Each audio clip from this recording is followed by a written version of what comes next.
Indestructible Gaming. Select your character. Musket Shot. Mr. K. Let the battle begin.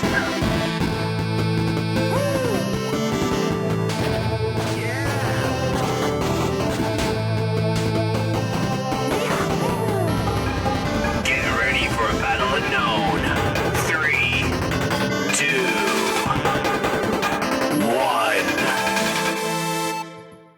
Hello and welcome to Indestructible Gaming and More. I am Musket Shot, and alongside me is no one today, because today we're doing a new series, and it's called a quick game review series, and it's usually going to be a quick game review by one of us. So occasionally we find a game that we want to try on our own, or it's been brought to our attention by a developer that, maybe only one of us can play or wants to play. And so thought, maybe we should do some quick game reviews on some of these games. That way we're not doing a whole podcast with both of us on there and one of us just being silent and having not played the game or not been able to play the game. So that's the purpose of this podcast. So today I'm going to talk about a game called Dice Versa. And this was, we got contacted by the developer Ragtag Games, Ragtag Games. And this is a free mobile game on the on Apple App Store or Google Play. And you can, Dice Versa is, it's 2 words, Dicversa. And I think right now it looks to be the only game by the developer. I didn't see any other games by this developer. The plot of the game is that you find yourself in a battle for your soul against Versa, the demon of luck. And this is a logic-based game. It's said to have been inspired by Uno, Dominoes, and Tetris. And in the game, Versa, who is looks like a female devil, is holding this square board that is 4 rows and 4 columns long and wide. And there's these 3 pedestals that are below the board, and that's where the dice appear. And the dice that appear are, 6-sided dice. They're different colors. So I think there's like 4 or 5 different colors that come up. And what you do is you take a look at the dice and you drag the dice to an available open square on the board. And at the beginning of the game, all the squares are open. So what you want to do is you want to bring the dice up to one of those available squares. And you'll put it in a certain format, a certain way of doing it. So you might have dice that is number 5, number 3, number 2.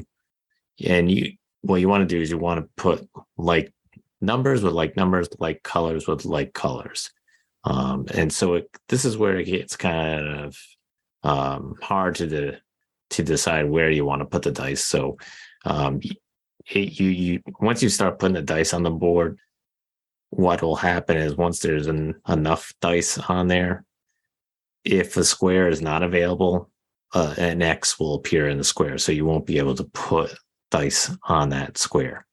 And like I said, they have to be either the same color or the same value in order to place it in an empty box. So you can't put,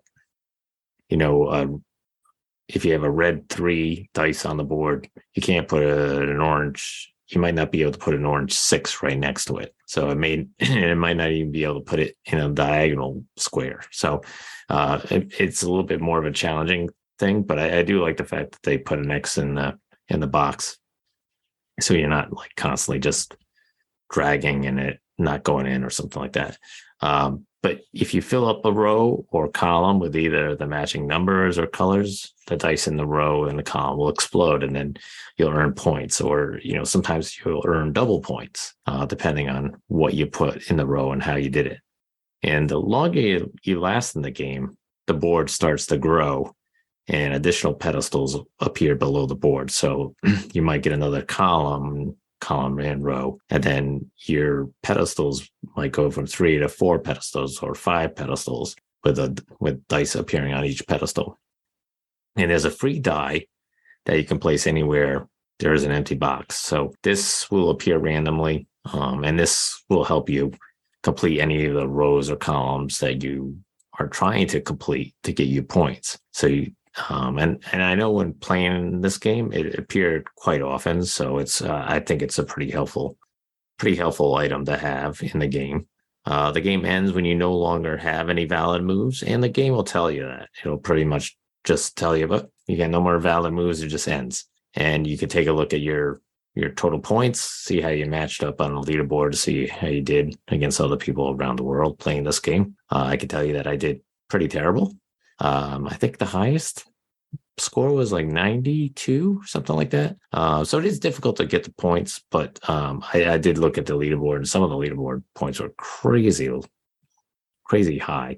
So I these are people that have probably played this game an awful lot, have really gotten used to it and kind of know where to put the numbers. I almost kind of feel like it's kind of similar to Sudoku in the same way too, where you have to put the numbers in the boxes in a certain way and stuff like that. So, but you have a little bit of a twist in it too with colors and stuff like that in this game.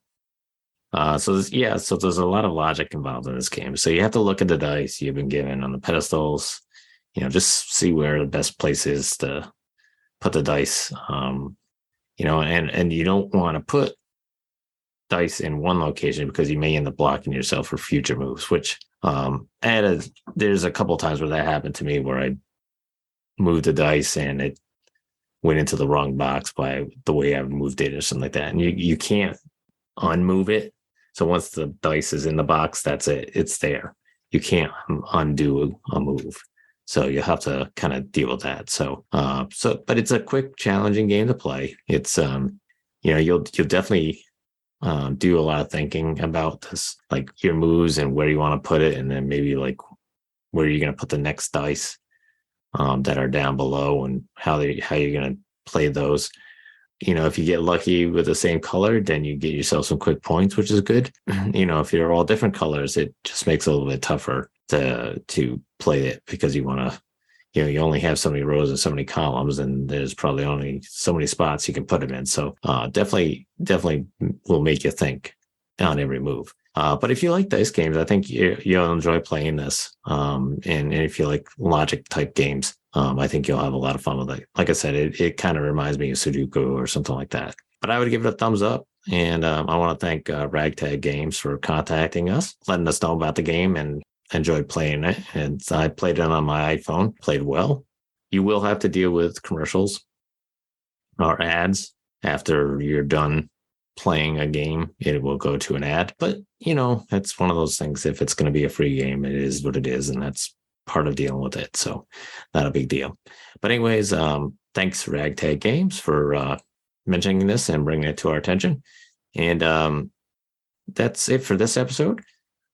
Hopefully we'll have some other episodes for some other games that I've played or Mr. K has played that we want to talk about and just kind of discuss quickly in a quick game review. So hopefully you like this one, and hopefully you'll come back and check out some of our other ones as we're going through. Like I said, we're going to call this series the Quick Game Review series.